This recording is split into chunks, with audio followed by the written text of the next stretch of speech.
شروع اللہ کا نام لے کر جو بڑا مہربان نہایت رحم والا ہے۔ الف لام میم۔ اہل روم مغلوب ہو گئے نزدیک کے ملک میں، اور وہ مغلوب ہونے کے بعد عنقریب غالب آ جائیں گے چند ہی سال میں۔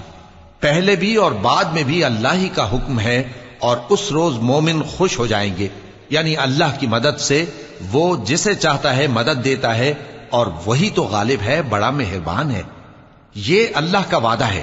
اللہ اپنے وعدے کے خلاف نہیں کرتا، لیکن اکثر لوگ نہیں جانتے۔ یہ لوگ دنیا کی ظاہری زندگی کو جانتے ہیں اور آخرت کی طرف سے غافل ہیں۔ کیا انہوں نے اپنے دل میں غور نہیں کیا کہ اللہ نے آسمانوں اور زمین کو اور جو کچھ ان دونوں کے درمیان ہے ان کو حکمت سے اور ایک وقت مقرر تک کے لیے پیدا کیا ہے، اور بہت سے لوگ اپنے پروردگار سے ملنے کے منکر ہیں۔ کیا ان لوگوں نے ملک میں سیر نہیں کی؟ سیر کرتے تو دیکھ لیتے کہ جو لوگ ان سے پہلے تھے ان کا انجام کیسا ہوا۔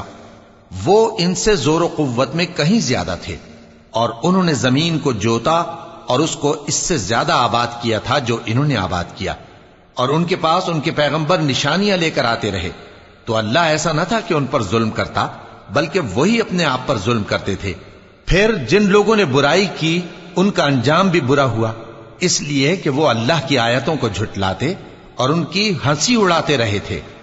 اللہ ہی خلقت کو پہلی بار پیدا کرتا ہے، پھر وہی اس کو دوبارہ پیدا کرے گا، پھر تم اسی کی طرف لوٹ کر جاؤ گے۔ اور جس دن قیامت برپا ہوگی گناہگار نا امید ہو جائیں گے، اور ان کے بنائے ہوئے شریکوں میں سے کوئی ان کا سفارشی نہ ہوگا، اور وہ اپنے شریکوں سے منکر ہو جائیں گے۔ اور جس دن قیامت برپا ہوگی اس روز وہ الگ الگ فرقے ہو جائیں گے، تو جو لوگ ایمان لائے اور عمل نیک کرتے رہے وہ بہشت کے باغ میں خوشحال ہوں گے، اور جنہوں نے کفر کیا اور ہماری آیتوں اور آخرت کی پیشی کو جھٹلایا وہ عذاب میں گرفتار کر کے لائے جائیں گے۔ تو جس وقت شام ہو اور جس وقت صبح ہو اللہ کی تسبیح کرو، یعنی نماز پڑھو، اور آسمانوں اور زمین میں اسی کی تعریف ہے، اور تیسرے پہر بھی اور جب دوپہر ہو اس وقت بھی نماز پڑھا کرو۔